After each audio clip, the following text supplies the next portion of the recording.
দীপকৰ ডাঙৰ সমস্যা এটা হৈছে তেওঁ আহিব লাগে সমস্যাটো আমি সমাধান কৰিব মই আজি কমিটি আজি অকল নাচিম বুলিহে ভাবিছোঁ সকলোৱে গম পাইছে এখন চিনেমা আহি আছে ওই ফুল ফুলিছে বসন্তৰ এ তুমি জন্মনি বহাগৰ এ প্ৰতিটো বহাগতে এ মৰম যাছো তোমাক অন্তৰ গণ্ডগোল কৰা মানুহজন আমাৰ সকলোৰে প্ৰিয় মানুহজন দেই বলিন ক'ত আছে বলিন হেল্ল' বলিন আহিব লাগে চুমকি আহিব লাগে আমাৰ সিদ্ধাৰ্থ দা আহিব লাগে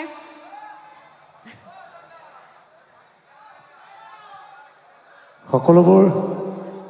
অহাৰ আগতে আমাৰ দীপলিনা ইমান ধুনীয়াকৈ আপোনালোকৰ লগত গীত গাই আছে আৰু জিতুল দাই গাই গ'ল এটা জোৰকৈ হাত চাপৰিলে খুব ভাল লাগিব আপোনালোকে তেওঁলোকৰ কাৰণে আৰু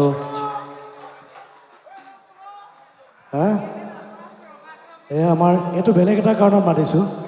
এয়া কে দা মানে সিদ্ধাৰ্থ দা বেদব্ৰতক আপোনালোকে দেখিছে চাগে এয়া বেদব্ৰত খুব এজন ভাল অভিনেতা স্ক্ৰিপ্ট ৰাইটাৰ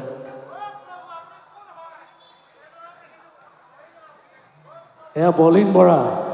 আৰু দীপক আছে ঘটনা এটা ঘটিছে আৰু প্ৰথমে কোনে ঘটনাটোৰ কথা ক'ব তাৰমানে কেকেদাই কওক নেকি প্ৰথমতে কেকেদাই কওক সিদ্ধাৰ্থ দাই আৰম্ভ কৰক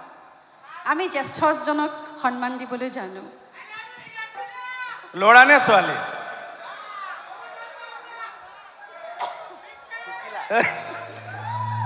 এইবিলাক আমাৰ হেৰি ঘৰুৱা লাভাৰ আমি এই আটাইকেইজনে মিলি চিনেমা এখন কৰিছিলোঁ চিনেমাখন লিখিছে আমাৰ এই বেদ হয় য'ত আমাৰ দীপলিনা চুমকি আমাৰ বলিন মই আমি সকলো অভিনয় কৰিছোঁ আৰু এতিয়ালৈকে বাৰু কেতিয়া ওলাব সেই ডেটটো ঠিক হোৱা নাই শ্বুটিঙো অকণমান আছেই তথাপি ইমান মানুহৰ গেডাৰিংটো পটকৈ পোৱা নাযায় গতিকে আমি ভাবিলোঁ এবাৰ কৈ থওঁ আৰু চিনেমাৰ সম্পৰ্কে আৰু অকণমান বা নামটো আদি ক'ব চুটিকৈ অকণমান খালি আপোনালোকক জনাব বিচাৰিছোঁ কি ক'ম চুমকি একেলগে কওঁ আৰু ন আমি দুগৰাকী মাইক এটা লাগে আৰু দুগৰাকী ক'ম আকৌ মাইকটো লওঁ আকৌ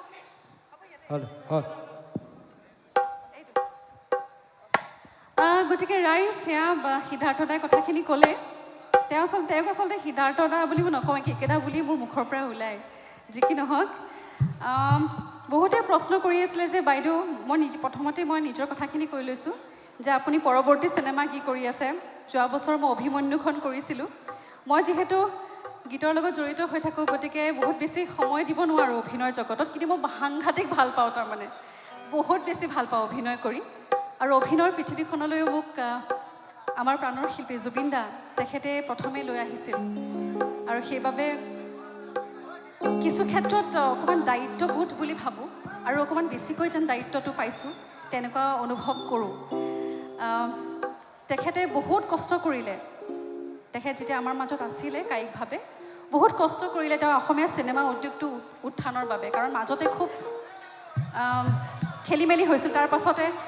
জুবিন দাৰ চেষ্টাত কেইবাখনো চিনেমা আহিলে মিছন চাইনাৰ পাছত কেইবাখনো চিনেমা আহিলে ৰঘুপতি ৰৈ ৰৈ বিনালে বিদুৰ ভাই আৰু এতিয়া মোৰ সৌভাগ্য যে ৰুট ষ্টক এণ্টাৰটেইনমেণ্ট অৰ্থাৎ অৰ্ণৱ হাজৰিকা আছে আমাৰ আচুৰ্যদা আছে সুব্ৰত কাকতি সকলোৰে পৰিচিত তেওঁলোকৰ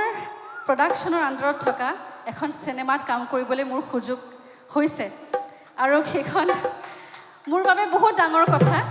কাৰণ মই যিহেতু অভিনয় কৰি ভাল পাওঁ শিকা নাই কিন্তু বহুত ভাল পাওঁ তাৰমানে সাংঘাতিক ভাল পাওঁ সেইবাবে ভাল স্ক্ৰিপ্টৰ সন্ধানত সদায় থাকোঁ ভাল চৰিত্ৰৰ সন্ধানত সদায় থাকোঁ আৰু এটা বিৰাট ধুনীয়া চৰিত্ৰ মোক বেদই দিছে বেদক বহুত বহুত ধন্যবাদ বেদব্ৰত বৰা আমাৰ জেনজিৰ ভিতৰত বহুত জনপ্ৰিয় তাৰমানে ইউটিউবত হওক আমাৰ ফেচবুক কিমান ভিডিঅ'জ সকলোৱে চাই সকলোৱে এনজয় কৰে সকলোৱে মনোৰঞ্জন পায় তেওঁৰ ভিডিঅ'সমূহত গতিকে তেওঁ লিখা এখন বিৰাট ধুনীয়া ছবিখনৰ নামটো আমাৰ চুমকীয়ে ক'ব অঁ চুমকীৰ মাতেই নাই কোনে ক'ব বেদই ক'ব আমাৰ চিনেমাখনে যোনে লিখিছে চিত্ৰনাট্য আৰু সংলাপ তেওঁ ক'ব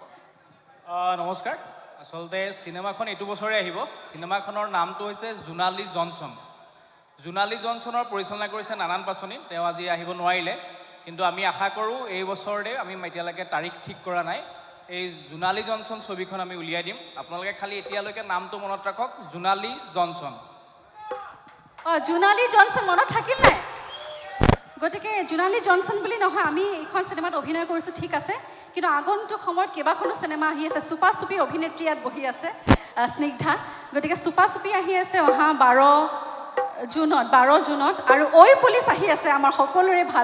ভাল লগা প্ৰিয় অভিনেতা ৰবিদাৰ চিনেমা সুব্ৰতৰ পৰিচালনাত ৰুটছক এণ্টাৰটেইনমেণ্টৰ প্ৰযোজনাত গতিকে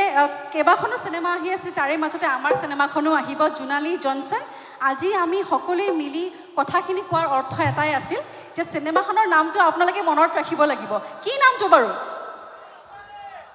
অঁ কেৱল জোনালী ৰাখিছে নামটো মনত হ'ব বাৰু আধা ৰাখিলেও কথা নাই জনছনৰ লগতে আছে কিন্তু পাহৰি নাযাব দেই ধন্যবাদ আৰু বেদব্ৰত বলিনে কিবা এটা ক'লে হয় নেকি সম্বৰ্ধনা জনাবলৈ অনুৰোধ বলিনে জনাইছোঁ একো নক'লেই নহয় বলিনে কিবা এটা ক'ব আকৌ বলিনে কিবা এটা ক'ব বলিনে দুআষাৰ কৈ দিওঁ মই আজি কমিটি আজি অকল নাচিম বুলিহে ভাবিছোঁ সকলোৱে গম পাইছে এখন চিনেমা আহি আছে জোনালী জনছন বেদয়ে লিখিছে নানান দায়ে ডিৰেকশ্যন কৰিছে আৰু বহুতকেইখন ভাল চিনেমা আহি আছে এইটো বছৰতে আমাৰ চিনেমাখনো আহিব সকলো আহিব আৰু মোক এবাৰ বেলেগ ৰূপত দেখিব অলপ চেষ্টা কৰিছোঁ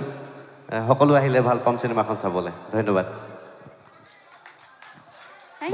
বলিনা নাচিয়ে আছে পিছফালে যিমান চিৰিয়াছলি কথাকেইটা কৈছে ইমান চিৰিয়াছ মানুহ নহয় কিন্তু বাৰু আমি কি গাম নাই গানটো গোৱাৰ আগতে মই এবাৰ আমাৰ গোটেই মিউজিচিয়ান কেইজনক অকণমান আগফালে মাতিছোঁ